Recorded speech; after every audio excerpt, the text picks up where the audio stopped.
Okay बेटा, now standard 11th हमने already last chapter market complete किया था। नाउ फर्दर हम लोग आगे बढ़ते इंडियन इकोनॉमी की तरफ। 7 नंबर का चैप्टर है। ओके, उसके बारे में आज थोड़ा इंट्रोडक्शन देखेंगे हम। Now Indian economy, India is a rich cultural diversity. It is the largest democracy in the world, demonstrating unity among diversity of different language, caste, creed, religion, culture, tradition and so on. India का एक अलग ही identity है, जहां दुनिया का सबसे बड़ा democracy, लोकतांत्रिक, जहां अलग अलग लैंग्वेज के लोग पाए जाते, अलग अलग कास्ट, क्रीड, रिलीजन, अलग कल्चर, अलग अलग ट्रेडिशन। इसके लिए इसका नाम पड़ा था, इंडिया का नाम भारत क्यों पड़ा था?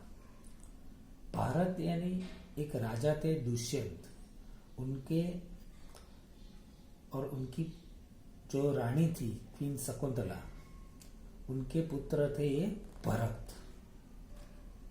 The country is extremely prosperous and known for agriculture. हमारा कंट्री बहुत ही रिच है एग्रीकल्चर में, क्राफ्ट, ट्रेडिशनल क्राफ्ट, ट्रेड, जिसके वजह से बहुत सारे फॉरेनर ट्रेड के पर्पस से इंडिया में आए। और आपने देखा होगा पोर्चुगीज आए थे, फ्रेंच, डच पीपल आए, बाद में इंग्लिश मैन आए, ब्रिटिशर आए। ये लोग यहाँ क्यों आए? क्योंकि उनको पता था इंडिया का रिच हेरिटेज के बारे में। Foreigners came, trade, started ruling over us under to exploit our rich resource.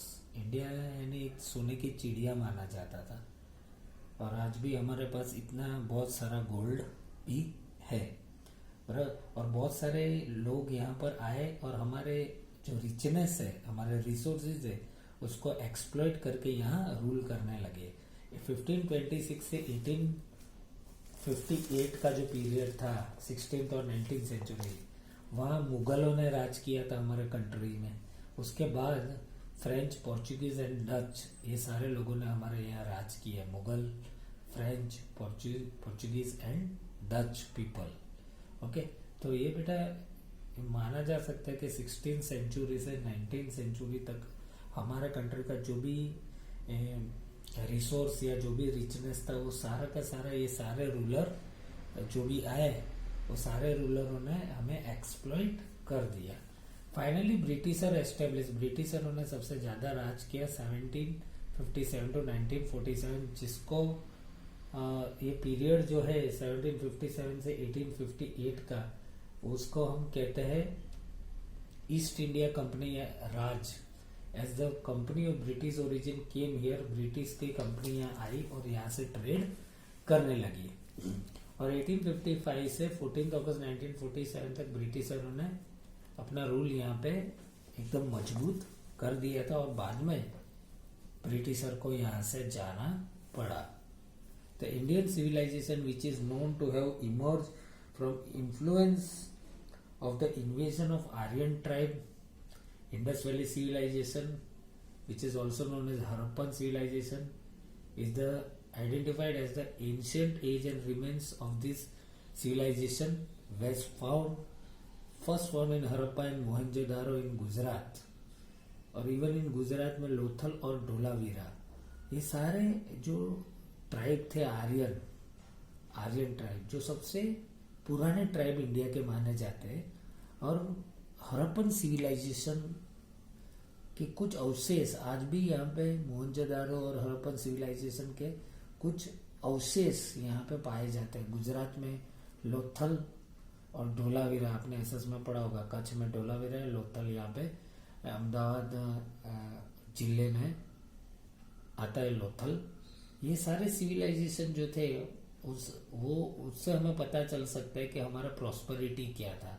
India जो था वो मैन्युफैक्चरिंग करता था, cloth, muslin, jute, Indigo, from pre British time. British के आने के पहले से हम लोग ट्रेड में तो बहुत ही एक्सपर्ट थे। Apart from this, India in a way before British period was known to have rich in agriculture, industry and civilization. Agriculture में भी हमारा रिचनेस था, इंडस्ट्रीज में भी था और सिविलाइजेशन में भी था। ऑक्यूपेशनल स्ट्रक्चर 3-4 स्ट्रक्चर बताए, occupational, agricultural, industrial and service sector. Ancient India was predominantly an agrarian nation. पहले इंडिया कैसा नेशन था? एग्रेरियन। एग्रेरियन यानी एग्रीकल्चर पे डिपेंडेंट। मेन हमारा इंडिया एग्रीकल्चर पे डिपेंडेंट था। Some basic industry also exist and the agriculture and industrial sector both were prosperous.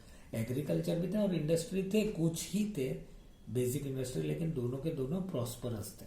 फिर agriculture, Indian agriculture was prosperous. हमारे यहाँ प्रॉस्परिटी एग्रीकल्चर में इसके लिए ज्यादा था क्योंकि ज्यादातर हमारे जो विलेजेस है वो सेल्फ रिलायंट है। जैसे हम फूड ग्रेन उगाते थे, सबसे इम्पोर्टेंट क्या होते हैं? ग्रेन्स, है ना, आटा, गेहूं, चावल, दाल, फ्रूट, क्लोथ, शूज, ये सारे प्रोड्यूस हमारे इंडियन विलेज इकोनॉमी में होता था। गांव में कपड़े बनते थे, जूते भी बनते थे, कॉबलर बनाते थे, as well as cattle rearing और डेयरी फार्मिंग भी यहाँ पर अच्छा था। इसके लिए विलेज का लाइफ कैसा था? हैप्पी था, क्योंकि आपको सब चीज मतलब प्रॉस्पेरिटी था, रिचनेस था।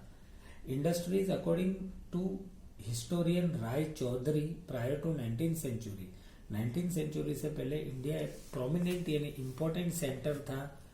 Cotton, jute, muslin, wool, idol making, indigo, terracotta, earthenware यानी जो जमीन में से, जो मिट्टी में से जो बर्तन बनाते हैं उसके, और ये सारी चीजें हम क्या करते थे? एक्सपोर्ट करते थे। कब? 19th सेंचुरी के पहले।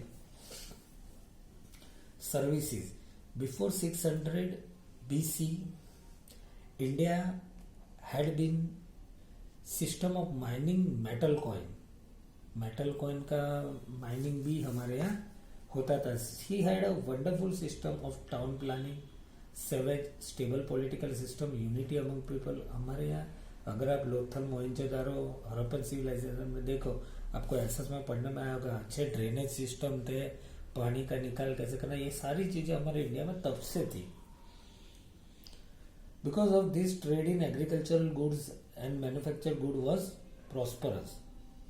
हम लोग एग्रीकल्चर गुड्स में और मैन्युफैक्चर गुड में भी प्रॉस्परस थे। Evidence of this are found in Lothal. अगर आप कभी लोथल जाओ